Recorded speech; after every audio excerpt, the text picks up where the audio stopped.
The Last of Us Episode 7 focused on the DLC Left Behind. In the game, we see Ellie and Riley's time in the abandoned mall.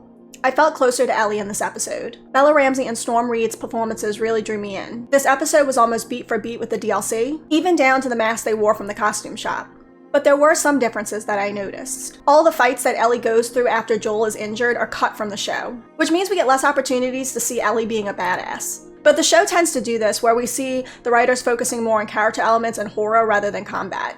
Ellie is also seen in FEDRA training, which isn't in the game. And the scene with Riley's grenades isn't in the game either. I was surprised that the episode wasn't a full flashback, but instead was framed by Ellie and Joel's story.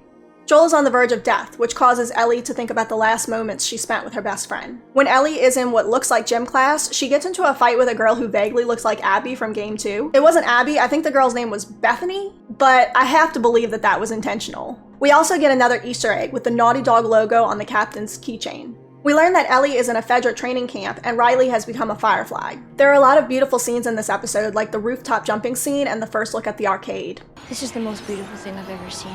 I love that they're called the Wonders, the merry-go-round, the photo booth, the arcade, and the costume shop. The playfulness mixed with horror in this episode works so well together.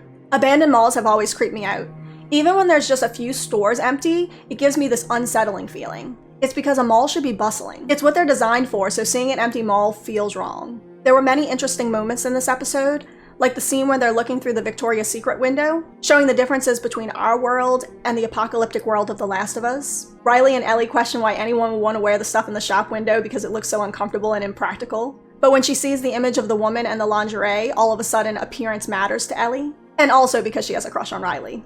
I like that Ellie had a Mortal Kombat poster in her room, and then later on she gets to play the actual game with Riley. And their kiss happened at the perfect moment, with good build-up and tension leading up to it. I like that in episode 3, with Bill and Frank, we got to see a mature romance, and now in this episode we get to see first love. I've mentioned this before, but this is continuing to be one of my favorite elements of the show. The mix of happy and terrifying and sad throughout the season has been spot on and gives such a good balance. I love when books, movies, and TV shows do this, because the moments of pure joy and happiness make the dark moments so much more devastating.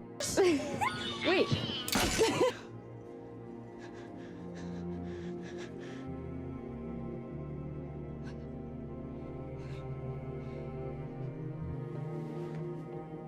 We see it even in Riley's calmness in the face of hopelessness versus Ellie's destructive anger. The juxtaposition makes both reactions more intense. The moment Ellie shares with Riley shapes her. Ellie is a person who doesn't leave people. That's why she's so devastated when they have to leave Tess in episode 2. Story-wise, I liked that Ellie looked back on the time when she loses her friend. It echoes the moment she's having with Joel, and it changed her as a person. Riley didn't leave her or allow her to give up. It's 2 minutes. Or 2 days. We don't give that up. She showed her that any amount of time you have with your loved ones is important in this world, because sometimes you don't have an awful lot of it. They didn't show Riley turning, but we can assume the outcome. I don't think they'll be returning to that scene. Ooh, but on a side note, Joel's wound was real juicy. Ellie should have really disinfected it before stitching it up. If that were to get infected, Joel would be in even more trouble. It's too bad she couldn't have poured some alcohol on it or something. Please leave a comment below telling me what you thought of episode 7. Thank you so much for watching, and if you liked the video, don't be afraid to subscribe. Bye, y'all.